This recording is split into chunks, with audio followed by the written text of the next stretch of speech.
అనిల్ కుమారు స్ఫటికలింగం లోపల స్వామిని చూచాను అన్నాడు. Anil Kumar said that he has seen Swami in Spatika Linga.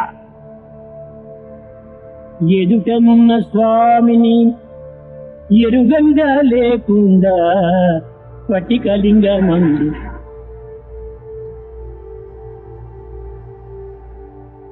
ఇది పెద్ద అజ్ఞానము. It is the biggest ఇదే ignorance. భ్రమలు. This is the illusion. ప్రతి ఒక్కడి కూడాను reflection of the inner being. తన ఎందున్నటువంటిది రిఫ్లెక్షన్, రియాక్షన్, రీసౌండ్ ప్రతిబింబిస్తూ ఉంటుంటారు. Everything is the reflection of the inner being, reaction, ఈ reflection. జగత్తునందు చెడ్డది అనేటువంటిది ఎక్కడ కూడా లేదు. There is nothing bad in this world, anywhere. అంతా మంచిది. Everything is good. ఎందుకోసం? What for? సర్వదో Bhagwat సృష్టియే. But everything is God's creation.